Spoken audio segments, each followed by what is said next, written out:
Good morning, and thank you for joining me this morning at the Breakthrough Show, Breakthrough with Jeff.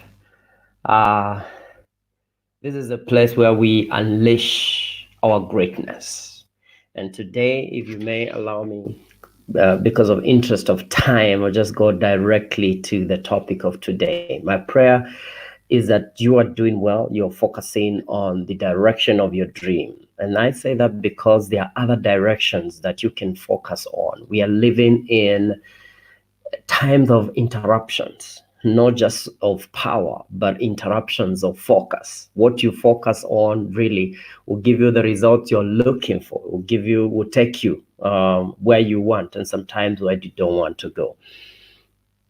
Today, I'm talking about emotional fitness. Emotional fitness. Let me say that again. Emotional fitness is getting into a place where you are grounded in your emotions. I feel one of the things that really is a great portion of our success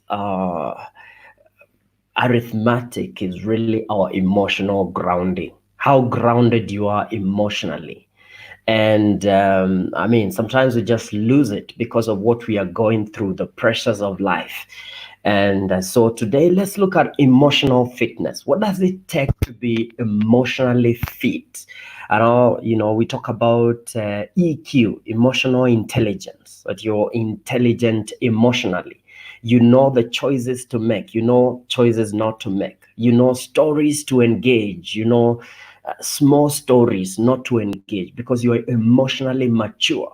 I realize emotional maturity actually matures even your spirituality, affects your finances, affects your relationship, how you show up, how you relate to people, how you carry on throughout the day is impacted by your emotional fitness. And I know some of us, we take so much time to look at our physical fitness, but even our physical fitness, our spiritual fitness is affected so much by our emotional fitness.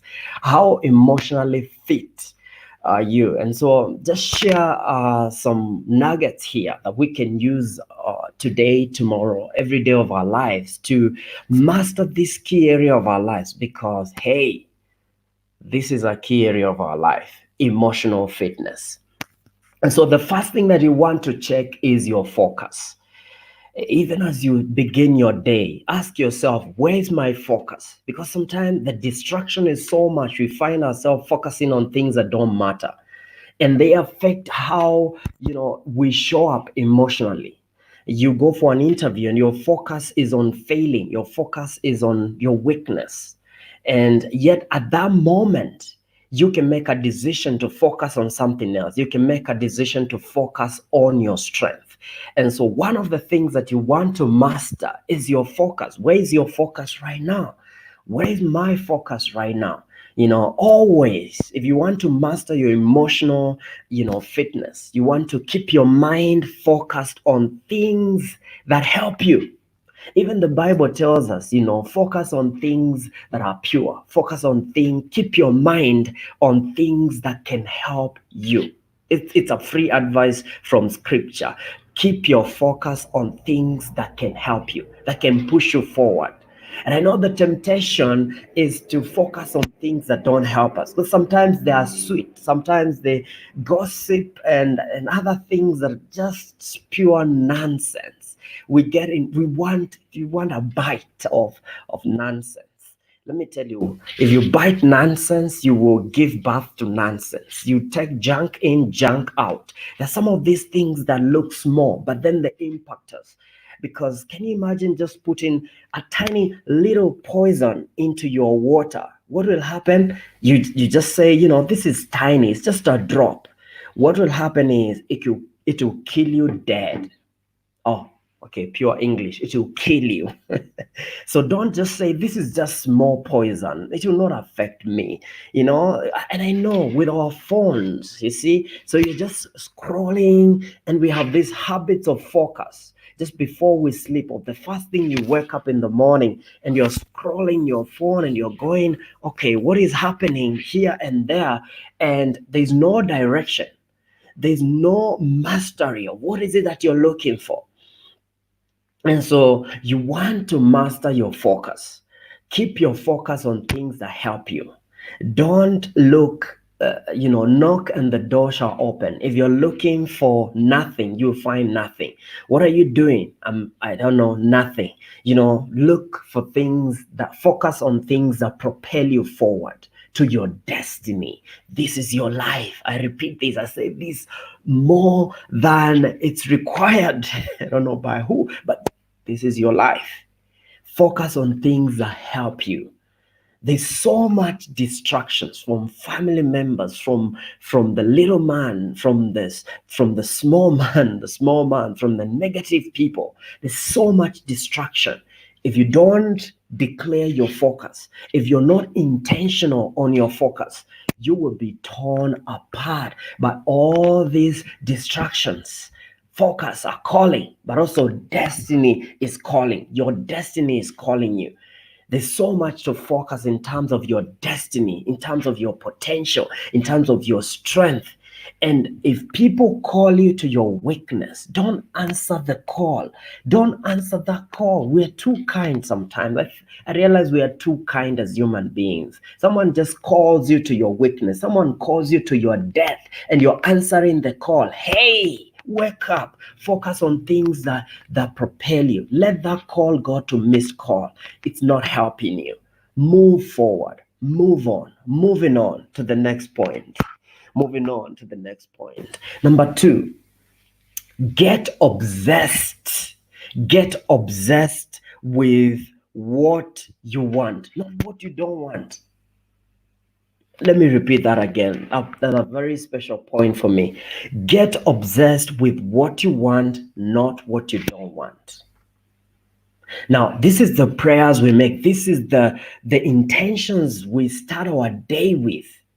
We begin the day saying, I don't want to be poor. I don't want to meet the wrong people. I don't want. Now, this is how the brain works. The brain works in images. The brain sees the picture. So when you say, I don't want to be poor, what's the picture in that statement? It's poverty. So that's what you will create. You create what you see, not what you say. Let me repeat that. You create what you see, not what you say. And so if your brain sees the image of poverty, that's what you're creating. So when you say, I don't want to get married to someone like my mother, the statement there is, my mother. You get married to someone like your mother. And I'm not saying mothers are bad, but just for example, so when you say, and I've dealt with men that tell me, Jeff, I've always told myself, I don't want to get married to someone like my mother. Look, I'm married to, guess who? My mother. And I'm like, yes, let me take you to a scientific study of how the brain works and how the brain, functions. The brain gives you your focus. What you're focusing on, you're going to feel. What you're focusing on, you're going to experience. And so focus on things that you want. Don't pray things that you don't want. Those are wrong prayers. Those are prayers that are taking you down. Don't just pray for things that you don't want. Don't get into conversations on things that you don't want. Focus on what you want. Point number 2. Number 3, drop the negative stories. Drop the negative stories. Like I said, every single day, there are 75,000 negative stories that cross your head. And most of these stories are redundant and negative. Stories like, I'm not good enough. Will I make it? Will I die of corona? Will these things, finish us? They are negative, redundant stories. They look subtle at the backyard of your subconscious mind, but they're the ones driving your destiny. Drop your negative stories. Don't participate in negative stories. Number 4, move your body. If you want to impact your emotions, you cannot dissect your emotions from your body because your emotions are felt in your body. Move your body, beginning with your breath. You see, the first thing where people are beaten down in terms of depression and getting into negative emotions is actually their breath. Any person that is stressed right now and depressed, their breath is shallow. The first thing to regain your mastery of your emotion is your breath. Take a deep breath right now. Hold it in your belly and count 7, 6, 5, 4, 3, 2, 1. Push it out through the mouth. Your breath. Master your body. Move your body. Get into an exercise. I saw the president of Tanzania telling the members of his country, exercise. This thing can even help you crush corona. Why is he saying that? This guy is a scientist. He knows that the body is a function of so many things, and so your emotions is affected by your exercise. Move your body, and that will affect your immunity. This is how these things work. It doesn't matter how you keep yourself safe. I don't think this lockdown, just keeping safe, and I've seen people are adding so much weight. It's because we are not moving, and that is impacting our immunity negatively, because immunity needs you to move your body. Your immunity is affected by how you feel, your emotions. That's why when you want to know whether someone is sick or not, you ask them, how do you feel? It's emotions. Emotions is the center of our story, how we feel. Before I forget, something else is why I insist on mastering your emotion is even your prayers. Even God does not listen to your good English when it comes to answering your prayers. God does not listen to your, I come I call down thunder, coming from heaven. No, God does not listen to your good English. God listens to your emotions. What is a prayer in your heart?